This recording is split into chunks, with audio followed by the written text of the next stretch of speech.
Hello, welcome in. I'm Vanessa, and today I'm here to tell you about the events of year 5 of the Origins Legacy Challenge. First of all, though, I would love to hear how your games are going. I want you to know truly that I love hearing the tea that some of you have been sharing with me about your towns and what's going on in them. And I hope you know, like, I am eagerly awaiting updates on some of the storylines that you have told me about. So, you know, keep me in the loop, please. But as far as my town is going, our first week with the Hawthorns started out fairly uneventful. They're kind of just really deep in the hellscape of having 3 kids now. That being said, Annalise is very cute and I do really like her. Henry is doing well. He's got good grades. He built this little snowman, but then his new neighbor, Jeanette, kicked it down. What is she doing? Honestly, the tensions in this town are really high this year for everyone. You'll see what I mean later. And then I also took a moment really quick to check in on the Sykes family because they were pregnant when we left off the last time, and now they have twins, Joseph and Mateo. And I love this family portrait more than anything. Like, this is so beautiful to me. Of course, since it's the beginning of the year, we also celebrated Founders Day at the new and improved park. The Hawthorns grilled. They let Doris roll in the dirt. They played on the swings.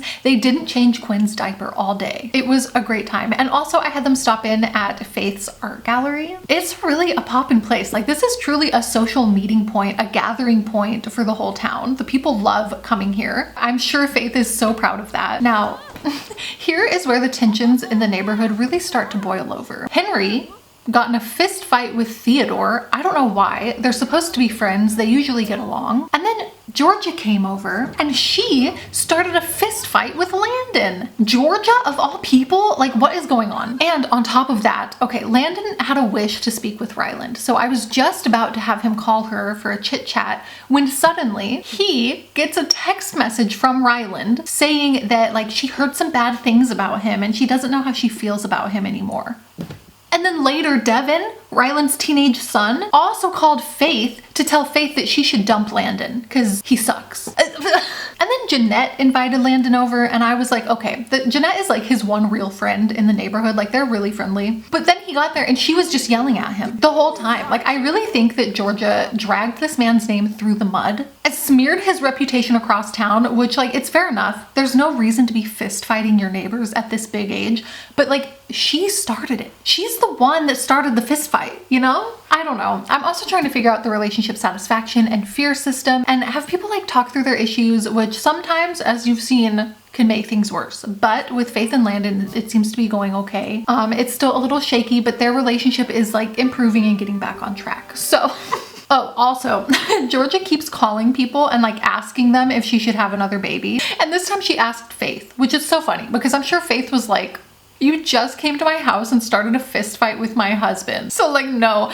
I don't think you're in a good place emotionally to be having another child. Anyways, week 1 off to an astounding start. For week 2, we spent the week with the Oaks and I loaded into Georgia in this new random outfit, which is really something. And you know what? Good for her for trying new styles and experimenting. I tried again to work on the marriage issues between Georgia and Gabriel. I asked Gabriel to go talk over his relationship fears with Georgia. And instead of doing that, he like canceled that interaction. And instead he just like grabbed her and dip kissed her in the hallway, which I thought was really, really romantic, but like apparently not because, oh my God, they literally got a divorce right in front of my eyes. Like, it all happened so, like, seriously, it all happened so fast. He dip kissed her and then they started yelling at each other and it was like the pop-ups were like, bam, Gabriel's telling Georgia, don't be mean to me. And then it's like, bam, again in orange this time. Gabriel's like, seriously, don't be mean to me. And then Georgia pulled like an Uno reverso on him and she was like, actually,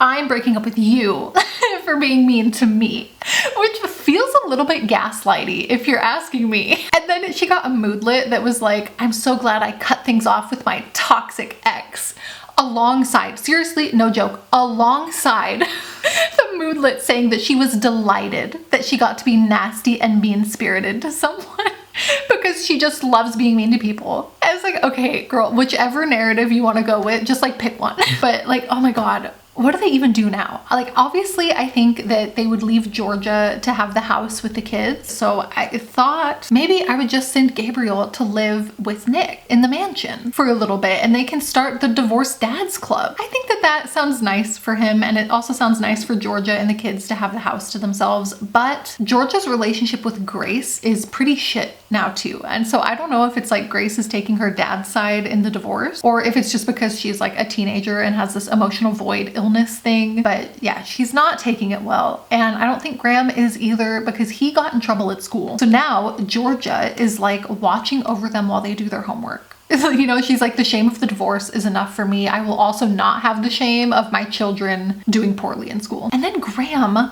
got a wish to flirt with Cheyenne, even though he's been flirting with Amelia. Both of his sister's best friends, by the way. It's kind of diabolical on his part, actually. But I don't know, because even though him and Amelia get along really well, and it says that they both have crushes on each other, they don't really act like it. Like, whenever he tries to flirt with her, she always like rejects the flirting, and it gets awkward. And she seems really annoyed with him sometimes. But then they also have their cute moments, and I have like these cute pics of them hanging out and being cute. So I don't really know. I decided to just have the kids go and check on Gabriel at the divorced dad mansion. And Nick is like fully embracing this era. He was like taking the trash out, heading to work. He's in his fancy little suit. It was kind of nice to see. Like, maybe he's getting his life together. And then Gabriel, of course, is just kind of moping around.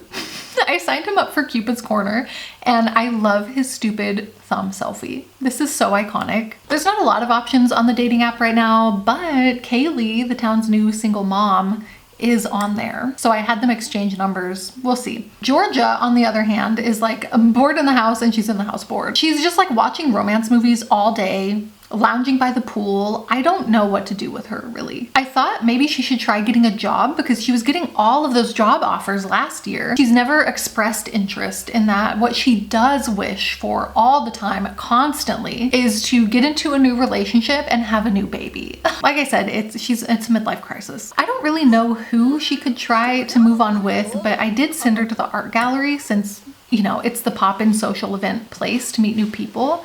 And she talked to Mason, the new single bachelor in town. She talked to Nina, who is like supposedly here to break a bunch of hearts and get with a bunch of people, but she's never done it, and she doesn't really seem interested in doing so with Georgia. Honestly, the most responsive person she talked to was Ryan Sykes, the married man with 3 children, 2 of whom are newly born, and 1 of whom is Georgia's daughter's best friend. It's really messy, but he is a criminal, right? So like, what can we expect? She asked him on a date, and he said yes. He did have the decency to look paranoid about it at the very least, but like beyond that, it was sickening behavior all around from these two. And in public too. I couldn't believe this. Moving on from that, on to week 3. The dice roll was a 9, which was a great discovery, which means that a sim discovered, oh god, oh my god, that's my sourdough. I'll be right back. Look at this. Anyways, the dice roll, the great discovery, it's a sim discovers a rare item or invents something that changes how the world develops. So we get a completely free build.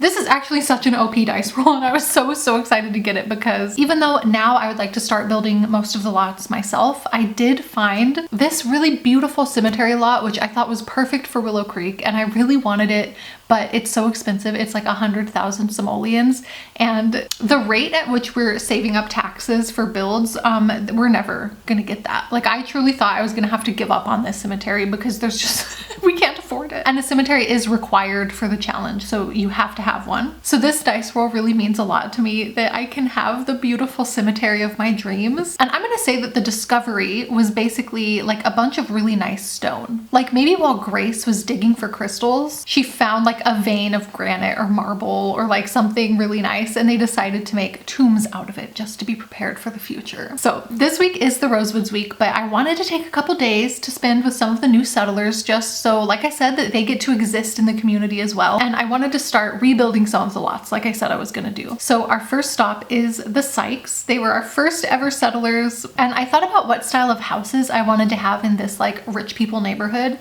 And I really liked this inspo pic that I found of like different building styles. I can't remember if it was for New Orleans or for Willow Creek specific, you know. And I really like this style for the rich neighborhood, and it kind of matches the mansion that I already downloaded for the Rosewoods. So I found another inspo pic of like a mansion that looks like that the Sykes could have. Obviously we can't afford all of that right now. It's going to be a work in progress for a long time, but this is what we have so far. While I was there, Cheyenne had a wish to chat with her crush. It says she has a crush on Graham too. Earlier, he had a wish to flirt with her, and now she has a crush on him. It's so messy, but I had her call him. They're teenagers. Another thing to note about the Sykes is that these two, they come off as so in love. Like they're so happily married and in love together. There's like nothing but hearts and butterflies in every conversation they have, which is wild considering he was just out on a date making out with Georgia in the park like 3 days ago. So I checked out the like relationship bars, and he has absolutely no romance with Georgia, even though Georgia is smitten with him. Like she's really into it. He couldn't care less apparently. So what was all that park nonsense about that? It's almost more scary. Like I'm kind of terrified of this man. But then I was telling Jesse, my partner, about it, and he was like, well, yeah, he's a criminal and she's a rich divorced lady desperate for attention. And I was like, oh my God, it's a con. And his wife is probably in on it, and that's why she's not mad. And Wyatt like means nothing to them. And you see, this is why he gets promoted in the criminal career track and Nick never did. I thought that we would go check in on Aubrey and Nina. Basically, Haley is so cute. Theodore came over and hung out with her, which was also really cute. And Aubrey is now a work rival of Mitchell, which is like really random because she's best friends with Krista and they're neighbors, but I don't know what's going on. And it made me realize, like, why is she even in the gardening career still anyways? Like her aspiration is to start a wellness spa thing. I just thought, why not get her started on that? So she's learning the wellness skill now, and maybe sometime she can start doing like yoga or meditation classes in the garden or something. You know, the new settlers really deserve to live out their dreams too. Speaking of, Nina's dream is to be a romantic menace around the town. So like maybe it's also time to get started on that. Although she wants to get caught cheating 10 times and to break up 10 couples. I don't see that happening. I don't even think we have 10 couples. But I thought, you know what, hey, we can at least honor her wishes by trying for like 1 or 2, you know? So she downloaded Cupid's Corner, and obviously our new single mom, Kaylee, is on there. So of course, Nina asked her out on a date. They went to the park and they were being very flirty, but then Nina got struck by lightning.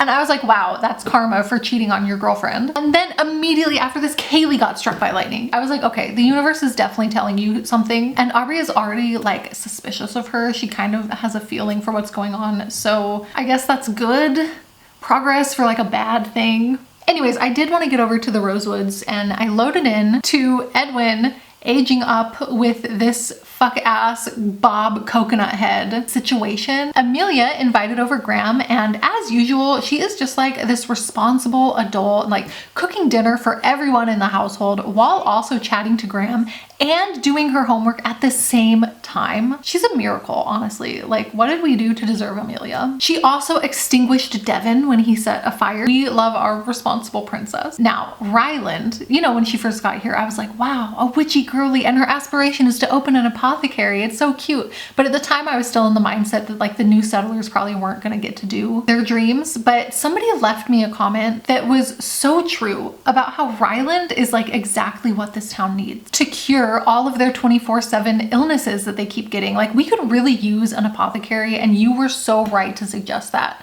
So I got Ryland an apothecary table, and she is now studying cures, and she made her first elixir and used it to cure an illness that Stevie had. So yeah, it's really nice seeing the settlers get to follow their dreams too, especially in ways that are going to benefit the whole town. Amelia also got this creation itch. Like, she couldn't even go to sleep because she wants to create something, which I think is so cool. She's always been so focused on school and academics, but maybe living with Ryland has gotten her more interested in like artsy crafty stuff. So I bought her a pottery table. It was kind of expensive, but like I think Amelia's definitely earned this. Like, she's such a good kid, and I think Jeanette is definitely supportive. Speaking of Jeanette, Jeanette is doing her best with Edwin, but I will say the caliber of her parenting is like nowhere near what it used to be. She is so focused on her career now and like this wild house situation. Edwin is just simply not getting the same mother that Amelia had, which is saying something because the one Amelia had already wasn't great. The next day, Carrie, our new like teen shady party animal, invited all of the teens over to his house for a pre-prom party. So it was really nice to see all the teens mingling. I saw Jeffrey as a teen now, and then I was like, oh, who is this? This is Astrid. This is Astrid. She dyed her hair. So I opened her up in Cass, and her new aspiration is spellcraft. She also got the mean trait, which I'm not happy about, but like I am picking up what she's putting down. With the hair and the witchcraft and the mean knit, like she's in her phase, okay? It's like a teen girl phase. Anyways, while they were hanging out, Ryland got this notification about wanting a career change, which is just another sign that we need to open her apothecary. And then Nick called in to check on Amelia again, which like you can say a lot of things about Nick, but he stays checking in on Amelia, okay? Like he's calling his daughter every chance he gets to make sure she's good. Which, on the other hand, Jeanette tonight came home from work all frustrated. You know how she gets in her moods. And she smashed Amelia's new pottery piece that she had been working on. That is literally the behavior that we divorced Nick over. So what are you doing? I understand you're having a frustrating life, but like I am judging you so hard for this, especially because after this, Amelia is like trying to get some sleep. She's a growing teenage girl trying to do good in school and maintain a healthy sleep schedule. And Jeanette is like in there with Edwin yapping away, playing with this toddler in Amelia's room while Amelia is trying to sleep. As if they don't have 2 entire houses on this godforsaken lot to choose from. You gotta be in Amelia's room. I'm screaming. Like it's too much for me, honestly. I can't believe that we have to leave Amelia like this again. It feels like abandonment every time. But to move on to week 4, we did roll a baby boom. We can't have this right now. This town is literally overrun with children. There's no room in the houses. Where are these children going to go is my question. So last time I did 50-50 chances, and this time I'm just gonna do slightly less. So I rolled a d20 for everyone, and if it was above a 13, I gave them a kid. So our new author in town, Mason Whitmore, rolled a child. Our new bachelor is now also a single father. I think, okay, I want to get better about giving them backstories. So I'm saying that he had a kid from a previous relationship, but his ex-wife is like in prison. She's a criminal, and he just finally got custody of his daughter, and she's coming to live with him in Willow Creek. So this is Mason's daughter, Jocelyn. She's so cute.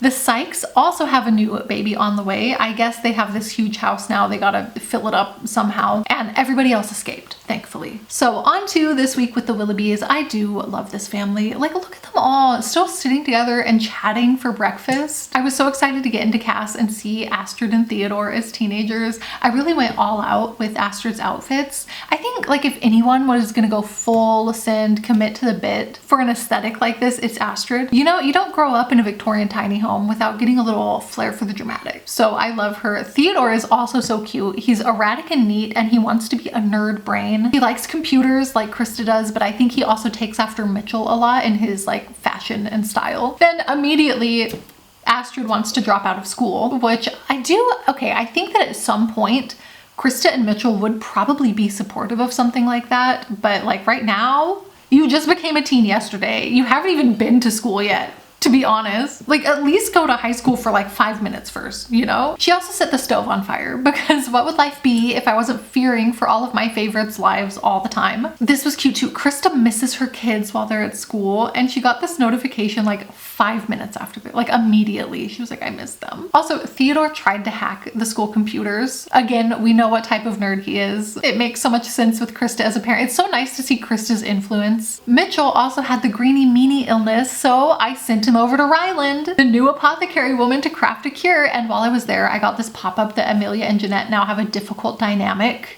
Yeah, I would imagine so. But Ryland gave Mitchell his cure, her first official sale, and Krista is very relieved that Mitchell is better. God, they're such like a sickeningly cute couple. Even Astrid is like, I love my family all the time. Decided as a treat that I would send Astrid and Theodore to the magical realm. I also wanted her to invite Evelyn, the new emo girl, but it was like Evelyn would rather not come, and apparently they hate each other for some reason. I don't know why or when that happened. There's like an emo goth girl rivalry going on. I thought they should be besties. Astrid was fascinated by the magical realm. She read some books from the library, and she even took one outside to read under the moonlight. Like, this witchy girl is living her best life. And she decided that she likes stories. So maybe she'll be an author. I don't know. I love when they develop little personalities. I also love the kids doing their homework together. And then Mitchell autonomously came downstairs to help them with their homework. It's so wholesome. As much as I would love to stay with the Willoughbys forever, I did want to use the last couple days to bounce around a little bit and see some of the new settlers. So of course I stopped at Aubrey and Nina first because I saw that Haley aged up. She is an animal enthusiast. Then I stopped at the Murakamis to try and get all of the teens together. And it seemed like Carrie and Amelia talked for a really long time. I thought they might flirt, but then actually Stephanie and Cheyenne were throwing rose petals at each other. Grace and Evelyn talked for a little bit as well. And then, oh my God, Krista and Aubrey showed up with like a welcome to the neighborhood fruitcake. I love them. It's so, and they look so mischievous too. Aubrey also stayed for a while to chat with Kaylee, and then afterwards Kaylee said that her romance with Nina fizzled away. It was kind of like she got to know Aubrey a little bit and was like, wait, Nina has a girlfriend and that girlfriend is really nice and cool and brought me a fruitcake. I can't do this. Like, suddenly not interested in Nina. And yeah, overall, the Murakamis have a really lively household. I can't wait until they have enough money to build a house that's like big enough for everyone to fit into.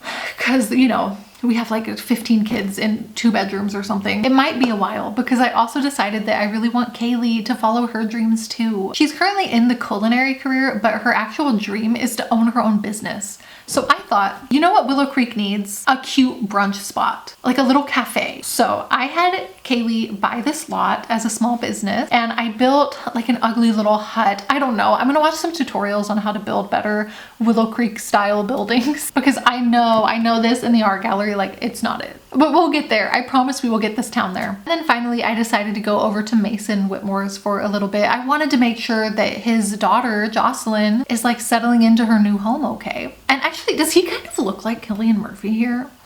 Like, anyways, they're so cute. I'm so glad that Jocelyn came to live with him. Like, I didn't really have a grasp on his character, but now that she's here, I see him in a whole new light because he is like such a good dad.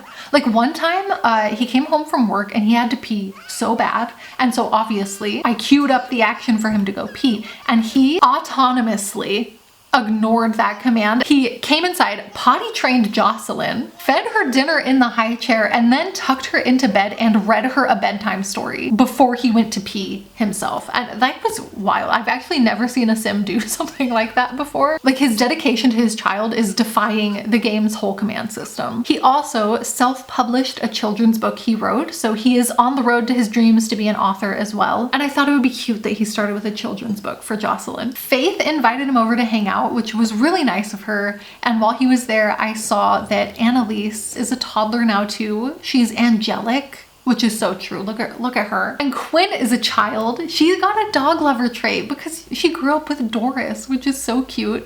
And speaking of Doris, she is an elder now, which is actually gonna make me cry. Then I felt drawn to go back to Aubrey and Nina's really quick because I wanted Aubrey to practice some meditation. I really want her to get this off the ground. But while I was there, Nina started flirting with Nick in the front yard, like right in front of Aubrey's face. And she said, like, if Nina does it again, they're gonna break up. And that's the end. So to wrap up this year, I took some taxes from a few people who can afford it, but ultimately I let most of them save up for improvements on their own lots instead. And I'm not moving anyone new in this year because we only have so many empty lots and some of our teens are gonna be aging up soon. It's been a good year. I'm happy with it. Like I said, let me know how your games are going. I would love to hear from you. Thank you so much for hanging out, and I hope I will see you in the next update. Bye.